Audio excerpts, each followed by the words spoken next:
काई ना होगी। ये भगवान नहीं है। अब क्लियर हो गया, जो अशिक्षित अक्षर ज्ञान जानता नहीं और वो ज्ञान बता रहा है जो वेदों और हमारे पुराणों में लिखा हुआ है। और हमारे ये धर्म गुरु आचार्य शंकराचार्य ब्राह्मण ये ऋषि महर्षि संत और महंत, इनको कख नहीं पता उन पुराणों और वेदों और गीता का। तो who is God? Kabir is God.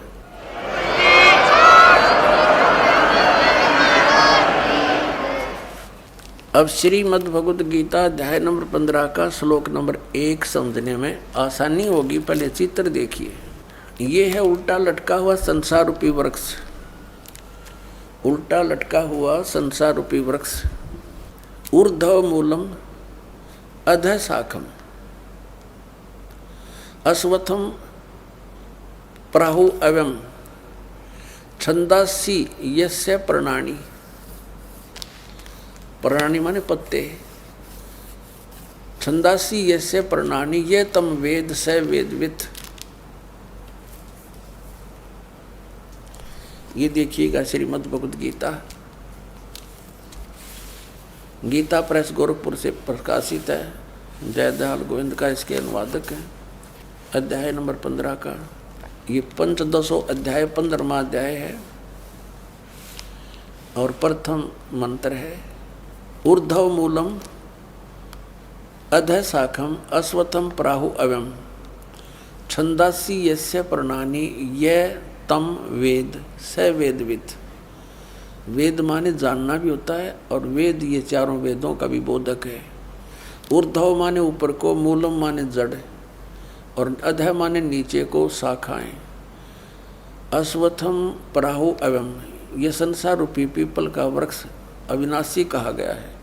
छंदासी यानी इसके विभाग, छंद इसके पत्ते, प्रणानी इसके पत्ते, ये जो हैं ये पत्ते आदि इसके विभाग हैं। और ये तम वेद इन सब को जो जानता है स वेदवित, वह वेद के तात्पर्य को जानने वाला है। इनका पढ़िएगा। आदि पुरुष परमेश्वर मूल वाले, यहाँ लिखना था आदि पुरुष परमेश्वर यानी पूर्ण परमात्मा रूपी ऊपर को जड़ वाले। ऊर्ध्व माने ऊपर को, अधः शाखा होना चाहिए था नीचे को शाखा वाला। यु ब्रह्मा रूप मुख्य शाखा वाले, गलत कर रखा है।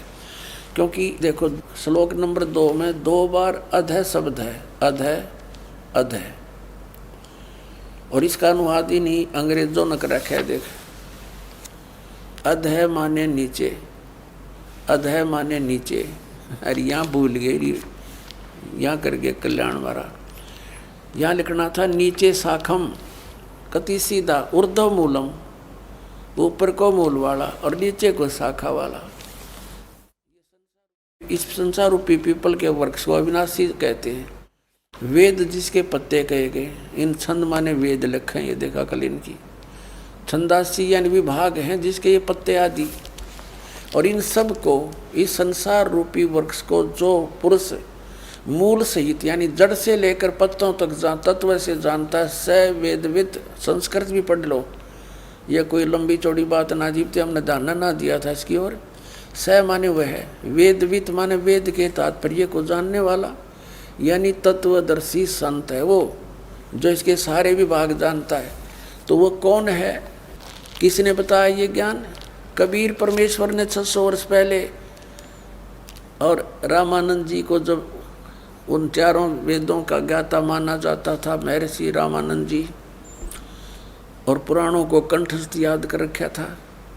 बाल ब्रह्मचारी और 104 वर्ष का हो गया था डले ढोते ने, जब परमात्मा में लेते और सतलोक दिखाकर वापस छोड़ा था अपनी सतीथि से परिचित करा के। जब कहा था तुम साहेब तुम संत हो, तुम सतगुरु तुम हंस, गरीब दास तेरे रूप बिना और न दूजा अंश।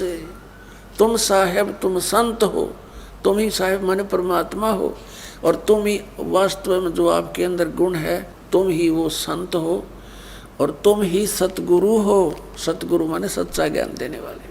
तो अब देखिएगा, ये उल्टा लटका हुआ संसार रूपी वृक्ष है। परमात्मा ने बताया था अक्सर पुरुष एक पेड़ है जो जमीन से बाहर दिखाई देता है, वो पोर्शन उसको वृक्ष बताते हैं, कहा जाता है। ये समझ लो एक वृक्ष है, और ये तना ये अक्षर पुरुष है, इसको परब्रह्म भी बोलते हैं। इतना पोर्शन समझो इस संसार रूपी वृक्ष का। और इसे एक मोटी डार निकली है, वो सरपुरुष है। ये अक्षर पुरुष, ये सरपुरुष, ये सरपुरुष, ये इतना है। इसके फिर 3 शाखा होगी।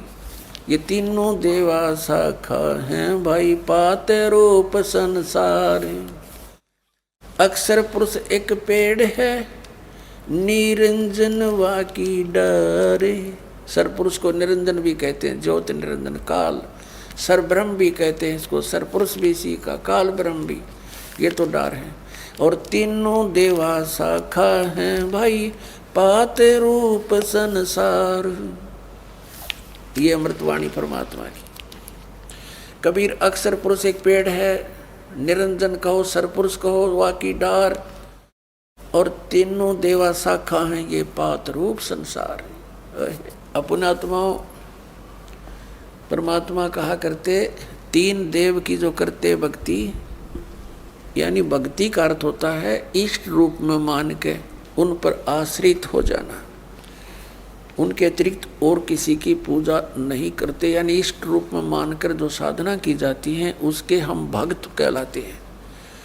तो क्या बताते हैं, तीनों गुण की भक्ति में ये भूल पड़े संसार, और कह कबीर निज नाम बिना तुम कैसे उतरो पार।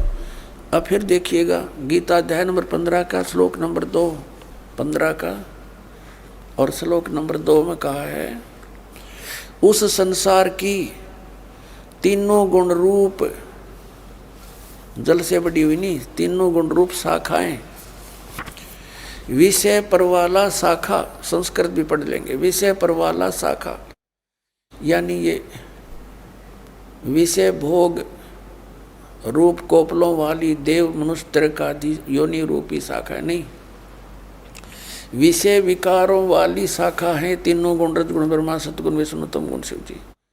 नीचे और ऊपर फैली हुई है, सर्वत्र नहीं है। ऊर्ध्व माने ऊपर, अध माने नीचे फैली हुई है। और मनुष्य लोक में कर्मानुबंधनी, यानी कर्मों के अनुसार बांधने वाली, जैसा जिसने कर्म किया है इतना ही फल देते हैं, ये जकड़े रखते हैं तीनों देवता। ये इसकी मुख्य जड़ हैं, ये संसार रूपी वृक्ष की जड़ नहीं, हमें या बांधे रखने, कर्मानुसार या बांधन रखने के ये मूल कारण है। ये ब्रह्मा विष्णु महेश, ये नीचे और ऊपर व्याप्त हो रही है, सब जगह नहीं। अब तीसरे में क्या कहा कि उस संसार वृक्ष का स्वरूप जैसा कहा गया है वैसा यहाँ विचार काल में गीता ज्ञानदाता कहता है, जैसा इसके विषय में जानकर बताते हैं वो यहाँ नहीं पाया जाता। वो इस संसार रूप वृक्ष का जैसा स्वरूप का है वैसा यहाँ विचार काल में, यानी तेरे और मेरे गीता जी के विवेचन में, डिस्कशन में नहीं पाया जाता। यानी मैं नहीं बता पाऊंगा इसकी पूरी जानकारी, क्योंकि इसकी न आदि और न अंत है। गीता ज्ञानदाता कहता मैं इसके आदि और अंत से परिचित नहीं हूँ, और न इसकी अच्छी प्रकार से स्थिति है।